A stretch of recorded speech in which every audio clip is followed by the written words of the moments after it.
Bonsoir les enfants, c'est papa. Bienvenue dans le dernier podcast de la journée les enfants. Bienvenue à la clinique. Les enfants, l'exercice qu'on va faire ce soir qui va vous aider à dormir, c'est que je vais vous parler de ce qu'on appelle la conservation de pouvoir. Parce que les gens ne savent pas ce qui se passe au Cameroun. Donc je sais que là c'est la nuit, tout le monde est calme. Je vais vous expliquer ce qu'on appelle la conservation de pouvoir. Un système de conservation de pouvoir est un système qui a pour objectif de maintenir un homme au pouvoir. Tout ce qui est fait dans ce système-là, tout ce qui est organisé dans ce système-là a un seul objectif, maintenir un homme au pouvoir. Pour maintenir un homme au pouvoir, il faut imprimer cet homme dans les esprits des gens. Il faut que cet homme soit la clé de tous les problèmes. Il faut aussi que cet homme soit l'intouchable, celui qu'on supplie. Maintenir un homme au pouvoir. Quand on construit un commissariat, c'est pour maintenir cet homme au pouvoir. Quand on nomme un ministre, c'est pour sa capacité à maintenir un homme au pouvoir. Quand on nomme un colonel ou un général, c'est parce qu'il a d'abord le profil de la personne qui va assurer le maintien de l'homme au pouvoir. Et puis, il y a l'utilisation des ressources. Quand le projet est de maintenir un homme au pouvoir, quand on crée une télévision, cette télévision a pour objectif de maintenir cet homme au pouvoir. Quand on crée une institution, c'est-à-dire que quand tu prends l'Assemblée, quand tu prends le Sénat, quand tu prends la CONAC, quand tu prends l'équipe nationale, tout ce qui est créé, quand le projet est de maintenir, parce que pour faire 40 ans de pouvoir, il faut avoir mis sur pied un système de conservation de pouvoir. Dans conservation de pouvoir, les enfants, il n'y a pas de développement.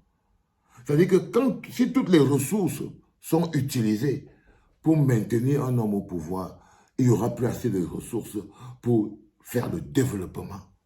Parce que le développement marche avec intérêt collectif. Vous voyez ce que je veux dire? Parce que ceux qui ne comprennent pas pourquoi les églises, les commissariats, les préfets, les sous-préfets, et les CAM, la Cour constitutionnelle, l'Assemblée nationale, le Sénat, toutes ces institutions, dans un système de conservation de pouvoir, ont pour objectif, quand elles sont créées, c'est de maintenir un homme en pouvoir. Vous comprenez ce que j'essaye de vous dire, les enfants? C'est-à-dire qu'au Cameroun, c'est le système-là qui existe. C'est le système de conservation de pouvoir. Mais maintenant, le fait de maintenir un homme au pouvoir a son côté destructeur. C'est de détruire toute forme de choses qui peut soit affaiblir l'homme qu'on veut maintenir au pouvoir, soit montrer ses défaillances, soit montrer ses faiblesses, puis contester son autorité, contester ses capacités. Parce que lorsque les mecs ont un projet qui consiste à maintenir un homme au pouvoir, il s'agit de lui conférer aussi des capacités extraordinaires.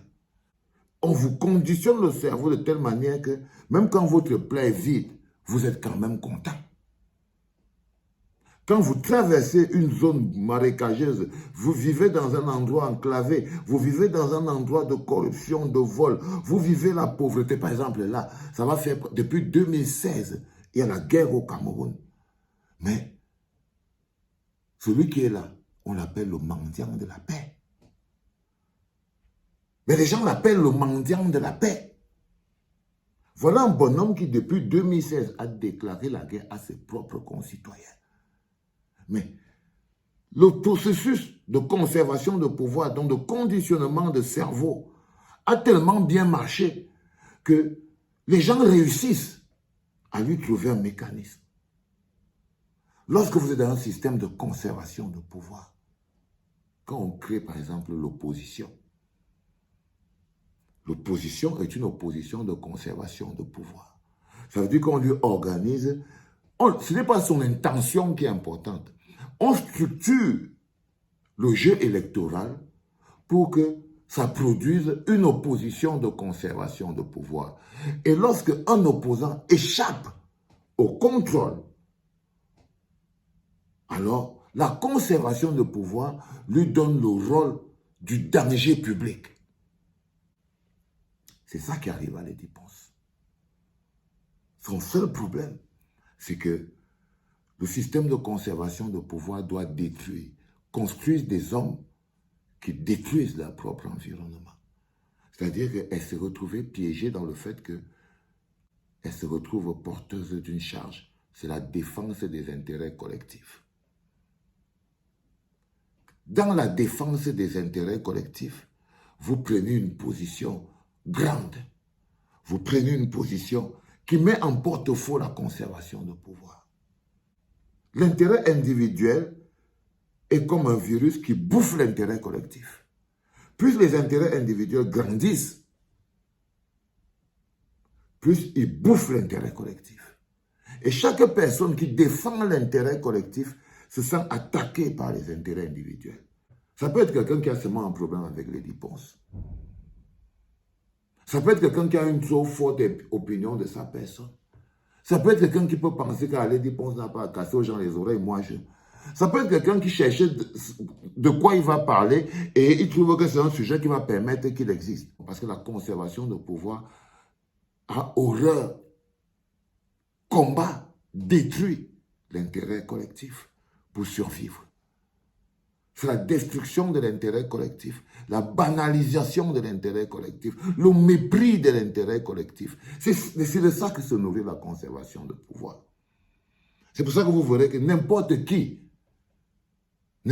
peut insulter n'importe qui dans le système de conservation de pouvoir.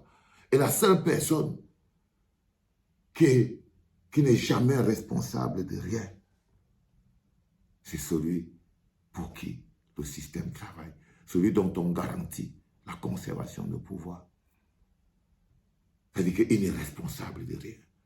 C'est toujours la faute à son entourage.